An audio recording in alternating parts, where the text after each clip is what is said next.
Kopi Ranggaian Jomoyu Natanan Doa Daun Rumah, saya Hikmah Juni.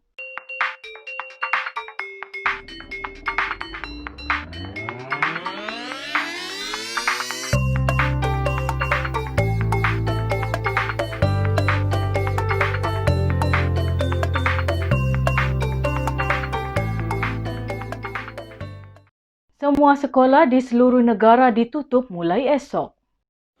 Semua sekolah di seluruh negara ditutup mulai esok hingga ke tarikh akhir sesi persekolahan tahun ini, membabitkan lebih 5 juta pelajar dan murid, kata Menteri Kanan Pendidikan Dr. Razi Jidin. Beliau berkata, untuk sekolah di negeri-negeri kumpulan A, iaitu Kedah, Johor, Kelantan dan Terengganu, penutupan itu sehingga 17 Disember, sementara negeri-negeri kumpulan B sehingga 18 Disember. Katanya, keputusan itu dibuat susulan pelaksanaan Perintah Kawalan Pergerakan Bersyarat PKPB melibatkan semua negeri di Semenanjung Malaysia kecuali Kelantan, Pahang dan Perlis bermula esok sehingga 6 Disember bagi memutuskan rantaian penularan COVID-19. Kerana kesan pandemik COVID-19 kepada sektor pendidikan melibatkan pelbagai pihak berkepentingan yang begitu besar jumlahnya, merangkumi lebih 5 juta orang murid dan pelajar serta lebih 500,000 orang guru, pensyarah dan warga KPM. Namun, dalam apa jua pendekatan dan keputusan yang diambil, KPM sentiasa memberi keutamaan kepada aspek keselamatan dan kesihatan semua murid, guru, pensyarah dan warga KPM. KPM mengambil maklum pengumuman oleh Yang Berhormat Menteri Kanan Pertahanan pada 7 November 2020 berhubung pelaksanaan Perintah Kawalan Pergerakan Bersyarat PKPB melibatkan seluruh negeri di Semenanjung Malaysia kecuali negeri Kelantan, Pahang dan Perlis. Tempoh PKPB ini adalah selama 4 minggu bermula 9 November sehingga 6 Disember 2020.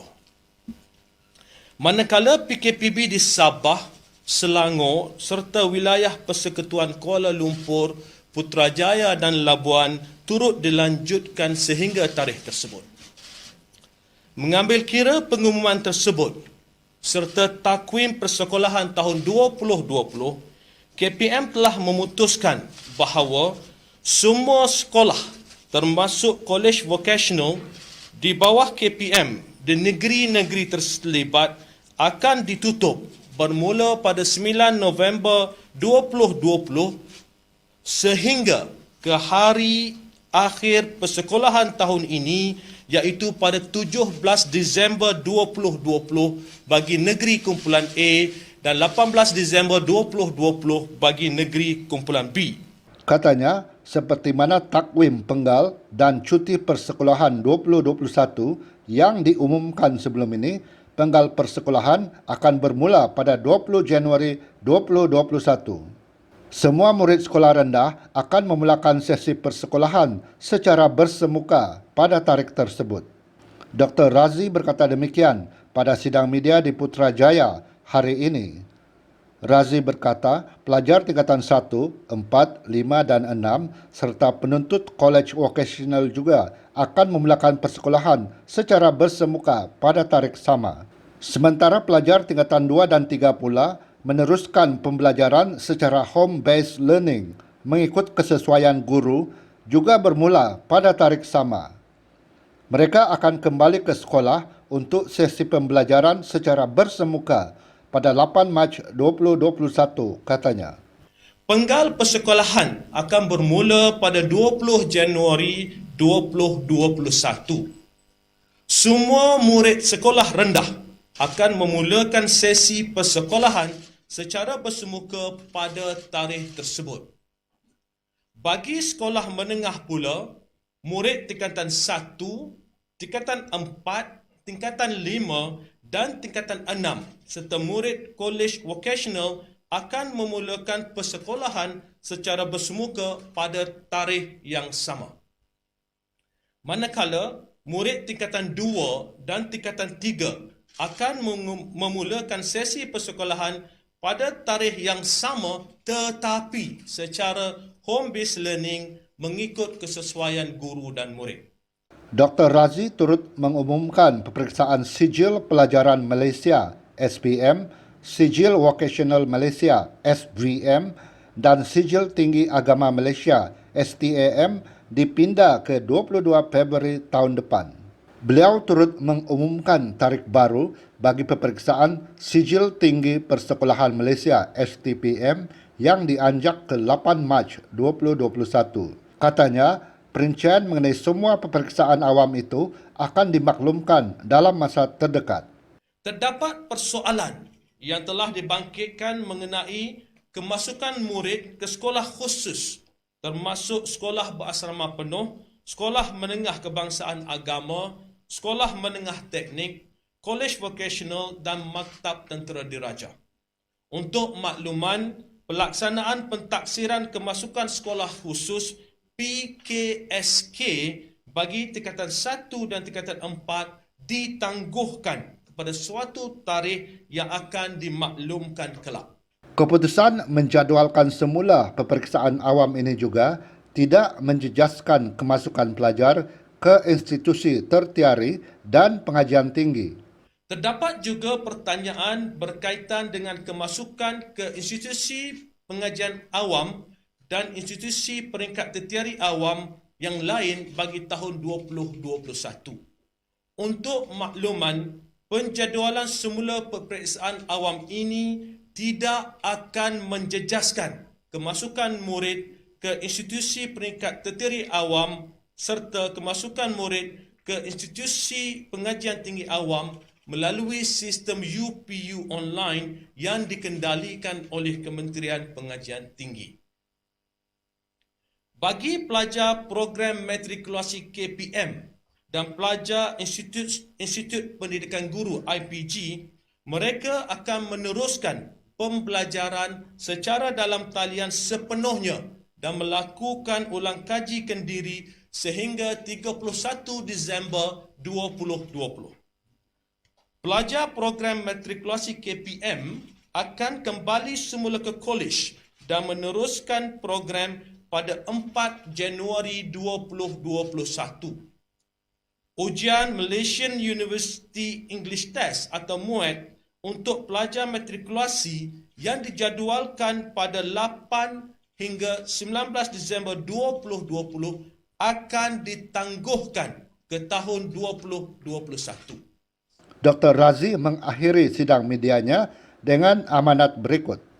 Dalam mendepani cabaran pada masa ini, kami memohon jasa baik dan kerjasama semua pihak untuk bersama-sama mendukung usaha-usaha yang dilaksanakan oleh KPM.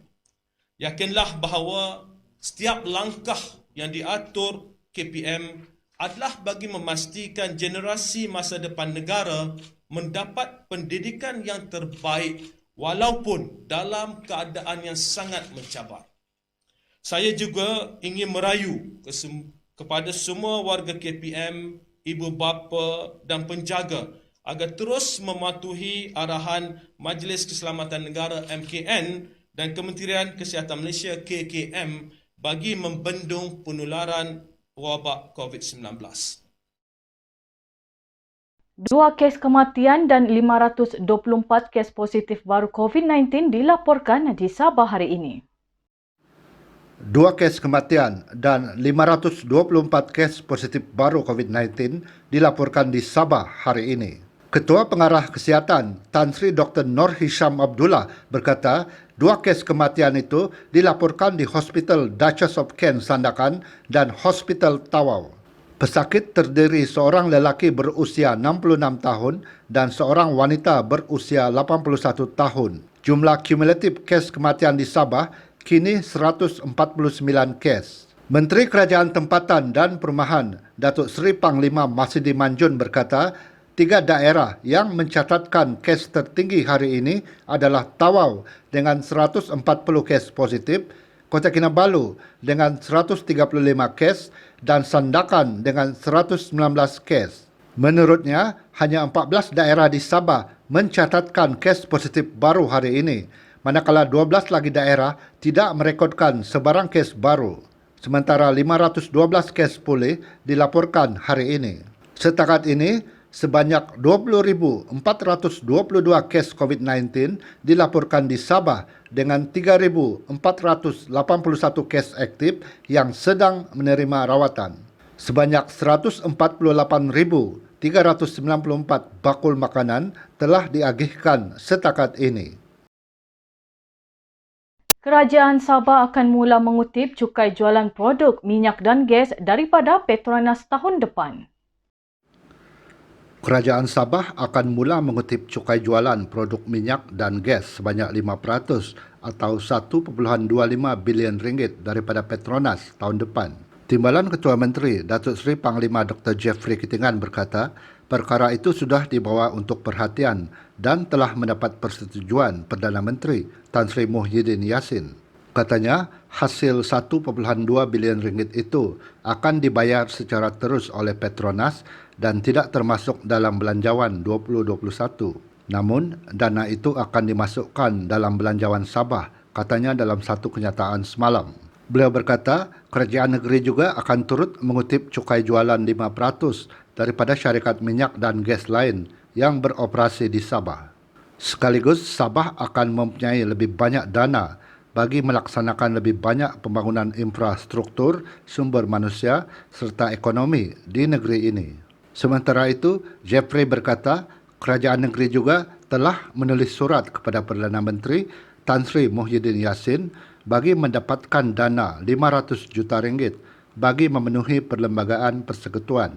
Katanya, di bawah jadual 10 perkara 112C Perlembagaan Persekutuan, Kerajaan Persekutuan seharusnya memberikan 40% hasil yang dikutip kepada Sabah. Jeffrey berkata, dana 500 juta ringgit itu jauh lebih baik berbanding geran khas berjumlah 53.4 juta ringgit yang dibayar kepada Sabah semasa pemerintahan Kerajaan Pakatan Harapan. Sementara itu, Dr. Jeffrey menyipatkan peruntukan pembangunan 5.1 bilion ringgit untuk Sabah sebagai sesuatu yang mengecewakan dan tidak mencukupi. Presiden Parti Solidariti Tanah Airku STA ini berkata peruntukan itu jauh lebih rendah berbanding 5.2 bilion ringgit dalam belanjawan 2020. Ini memperlihatkan Kerajaan Persekutuan masih memberi layanan sama kepada Sabah seperti yang dilakukan sebelum ini. Bagaimanapun, beliau faham Kerajaan Persekutuan berdepan dengan kemerosotan ekonomi selain memperuntukkan dana 17 bilion ringgit untuk menangani pandemik COVID-19. Belanjawan 2021 menggerakkan pembangunan luar bandar Sabah. Belanjawan 2021 akan menjadi penggerak kepada pembangunan luar bandar Sabah, terutama infrastruktur melalui peruntukan khusus yang disediakan Kerajaan Persekutuan. Timbalan Ketua Menteri Datuk Dr. Joachim Gunsalam berkata, peruntukan 5.1 bilion ringgit bagi menaik taraf infrastruktur air, elektrik dan jalan raya, kemudahan kesihatan dan pendidikan sudah tentu membawa kepada pembangunan ekonomi dan meningkatkan taraf hidup rakyat. Joachim turut menyambut baik intipati belanjawan 2021 yang menyentuh kebajikan rakyat, kelangsungan perniagaan serta ketahanan ekonomi selain pemberian peruntukan yang tinggi untuk menangani pandemik COVID-19. Beliau turut berterima kasih dengan peruntukan penaik tarafan rangkaian asas telekomunikasi untuk meluaskan capaian jaringan internet di luar bandar. Ini sudah pasti dinanti-nantikan oleh rakyat di kawasan pedalaman yang masih tidak mendapat kemudahan itu. Katanya, di Sabah masih terdapat banyak sekolah daif yang perlu dinaik taraf bagi menyediakan persekitaran pembelajaran yang kondusif dan selesa. Oleh itu, peruntukan tambahan sebanyak 725 juta ringgit bagi menaik taraf bangunan serta infrastruktur sekolah-sekolah daif amat dialu-alukan dan diharap dapat dilaksanakan pada kadar segera. Secara keseluruhannya, beliau berpuas hati dengan peruntukan yang diberikan dalam belanjawan 2021. Harapannya agar belanjawan kali ini dapat menggerakkan pembangunan di kawasan luar bandar dan dapat merangsang pertumbuhan industri-industri Sabah termasuk sektor pelancongan yang terjejas akibat COVID-19. Belanjawan 2021 yang dibentang Jumaat lepas bakal memainkan peranan penting dalam usaha memulih serta mengukuhkan tahap sosioekonomi rakyat negeri ini pasca pandemik COVID-19 tahun depan. Menteri Pembangunan Masyarakat dan Kesejahteraan Sabah, Syahelmi Yahya berkata, belanjawan itu dilihat memberi banyak penekanan terhadap kumpulan rentan bagi membantu mereka dalam menghadapi impak COVID-19. Pelbagai peruntukan bagi kumpulan peniaga, belia dan wanita amat membantu golongan sasaran seperti geran khas prihatin tambahan kepada peniaga, pemandu teksi, e-hailing, kereta sewa dan pemandu pelancong Sabah. Jumaat lalu, Menteri Kewangan Tengku Datuk Seri Zafrul Tengku Abdul Aziz membentangkan belanjawan 2021 di Dewan Rakyat bertemakan Teguh Kita Menang Bersama melibatkan peruntukan 322.5 bilion ringgit. Menteri Pelancongan, Kebudayaan dan Alam Sekitar, Datuk Jeffrey Arifin menyifatkan belanjawan 2021 sebagai belanjawan yang realistik ketika negara sedang berdepan pandemik COVID-19. Beliau berkata, peruntukan lebih 100 juta ringgit untuk industri pelancongan Sabah itu pastinya dapat membantu memulihkan sektor pelancongan yang terjejas akibat pandemik ini. Katanya, peruntukan dalam belanjawan yang dibentangkan Menteri Kewangan Datuk Seri Tengku Zafrul Tengku Abdul Aziz Jumaat lalu akan dimanfaatkan sebaik mungkin. Ia seiring dengan usaha kementeriannya untuk memulihkan industri pelancongan agar terus kukuh sehingga pandemik COVID-19 berakhir. Jeffrey turut melahirkan rasa penghargaan atas geran khas prihatin RM1,000 kepada peniaga dan penjajah di Sabah yang terjejas teruk akibat kekurangan kehadiran pelancong. Geran khas itu juga akan diberikan kepada pemandu teksi, e-hailing, kereta sewa dan pemandu pelancong. Ini pastinya memanfaatkan mereka selepas hilang punca pendapatan sejak Perintah Kawalan Pergerakan dilaksanakan Mac lalu. Jeffrey berkata, peruntukan RM50 juta bagi kerja penyelenggaraan dan membaik pulih kemudahan pelancongan akan dimanfaatkan di Sabah. Katanya, dalam lawatan kerja ke beberapa lokasi sebelum ini, termasuk Taman-Taman Sabah, Pusat Pemeliharaan Orangutan Spiluk, Gua Gumantong dan Taman Pulau-Pulau Penyu Sandakan, beliau mendapati banyak infrastruktur yang sudah uzur dan perlu dibaiki. 2 maut manakala 2 lagi cedera dalam nahas helikopter di Taman Melawati, Kuala Lumpur. 2 maut manakala 2 lagi cedera dalam nahas membabitkan 2 helikopter di Taman Melawati, Ampang, Kuala Lumpur pagi tadi. Kedua-dua helikopter yang sedang dalam penerbangan latihan dari Subang ke Genting Sempah bertembung sebelum sebuah daripadanya terhempas, manakala sebuah lagi helikopter berjaya melakukan pendaratan kecemasan. Ini detik-detik sejurus selepas kemalangan yang berjaya dirakamkan orang awam. Kedua-dua helikopter itu adalah dari syarikat sama, My Heli Club, yang berpangkalan di Subang. Ketua Polis Daerah Ampang Jaya, Assistant Commissioner Muhammad Farouk Esha berkata, maklumat awal mengatakan kedua-dua helikopter sedang dalam penerbangan latihan dari lapangan terbang Sultan Abdul Aziz Shah ke Genting Sempah. Saksi kejadian mendakwa ternampak kedua-dua helikopter bertembung di udara sebelum sebuah daripadanya terhempas. Muhammad Farouk berkata, polis menerima laporan kejadian itu kira-kira jam 12.30 hari sebelum mendapati satu helikopter terhempas dan satu lagi selamat mendarat. Jurulatih penerbangan Lieutenant Kolonel Bersara Muhammad Sabri Baharun, 56 tahun dan pelatih Muhammad Irfan Muhammad Rawi, 41 tahun disahkan meninggal dunia dan jenazah kedua-duanya dihantar ke Hospital Kuala Lumpur. Sebuah lagi helikopter selamat mendarat di padang sekolah berhampiran. Dipahamkan, helikopter yang mendarat dengan selamat dikendalikan bekas Ketua Pegawai Eksekutif Malaysian Airlines, Datuk Ahmad Jauhari Yahya, 66 tahun dan rakannya, Tan Chai Ian, 54 tahun. Kedua-duanya dilaporkan cedera ringan.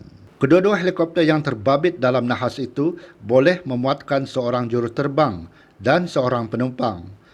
Siasatan berhubung punca kemalangan akan dijalankan Jabatan Penerbangan Awam DCA. Palat-palat, kopi nama toko Kagu.